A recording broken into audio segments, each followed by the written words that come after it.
If you have ever asked the question why, like, why me? Why this? Why now? Why? I bet I know something about your life, something that was going on in your life at the time. I bet something was not going the way that you wanted. Because we don't ask the question why when things go the way that we want. Like, oh, why did I win the lottery? Or why did we win that game? Or why are my children so well behaved? Why is my marriage going so well?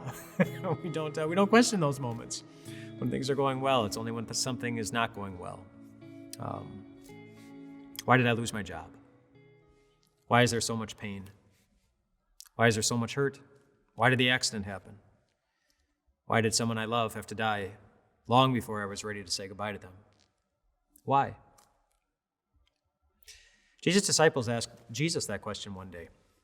In the Gospel of John, they came across a man who was blind from birth, and they wanted to know, well, why did this happen? And in particular, they wanted to know, did somebody mess up?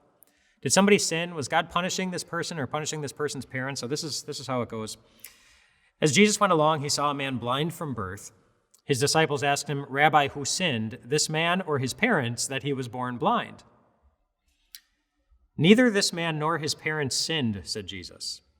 But this happened so that the work of God might be displayed in his life.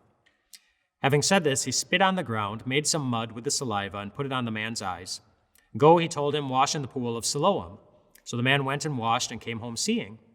His neighbors and those who had formerly seen him begging asked, Isn't this the same man who used to sit and beg? Some claimed that he was, others said, No, he only looks like him, but he himself insisted, I am that man. How then were your eyes opened? They demanded. He replied, The man they called Jesus made some mud and put it on my eyes. He told me to go to Siloam and wash, so I went and washed, and then I could see. Well, where is this man? They asked him. So they want to know why this happened. Why the pain? Why the suffering? And in particular, was God punishing them? Was God angry at them? And Jesus said no. He said, no, this happened. Interesting answer. So that the work of God could be displayed in his life. And just think about how that happened. If God never allows this man to be born blind, and that's something we can say about all suffering in the world, is that God allows it to happen. He's not the cause of the suffering, but obviously he allows it to happen. There's suffering he doesn't stop. But if God never allows this man to be born blind, then the disciples never ask about him. If the disciples never ask about him, then Jesus never heals him. And if Jesus never heals him, then so many people never ask the question, where is this man who heals? Then so many people never end up finding the God who heals. Jesus allowed the circumstances in this man's life to be as they were so that the world would have an opportunity to see how great he is. He used this suffering to help people find God.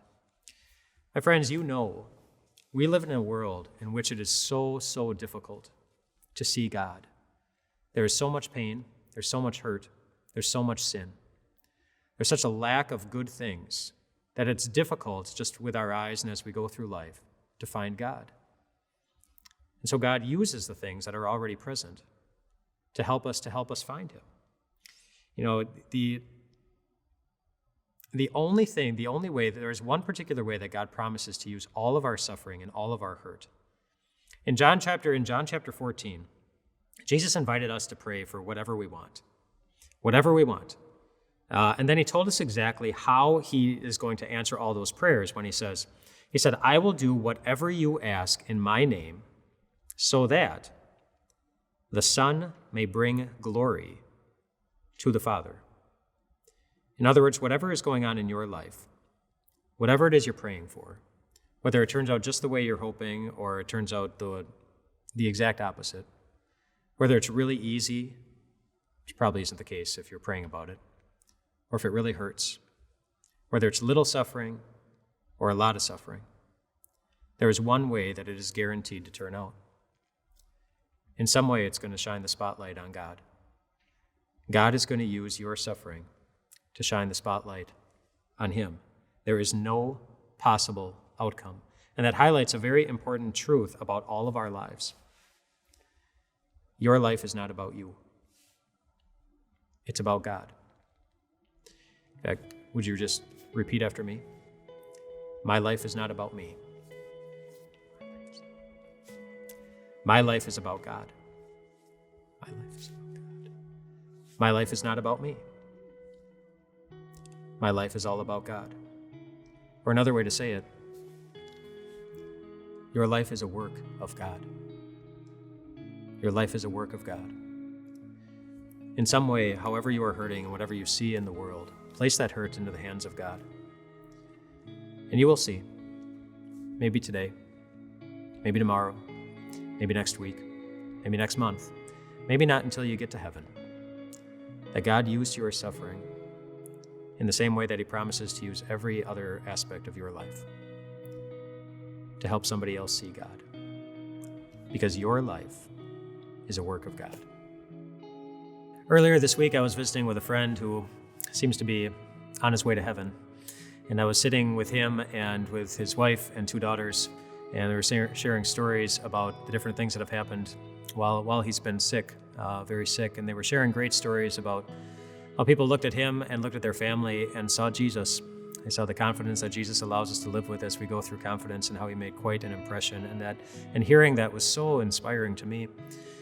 I'm guessing that many, if not all of you, have stories about how God has used your suffering to highlight Jesus, to shine the spotlight on Him. And if you'd like to share those stories, if you'd be willing to, I'd encourage you to, because they encourage all of us. They give us a reason to keep going and keep letting the light of our faith shine, so that more and more people can find confidence and hope as we walk through the troubles of this world. If these messages are a blessing to you and your faith, and you want more, we'd love to make it easy for you. You can just click this button right here to get connection to a YouTube subscription. Or if you want these devotions right into your inbox, you can click right here. YouTube here, email here. Email here, YouTube there. Click both these buttons. We'll give you as much Jesus as we can, because we know that Jesus is all that we need.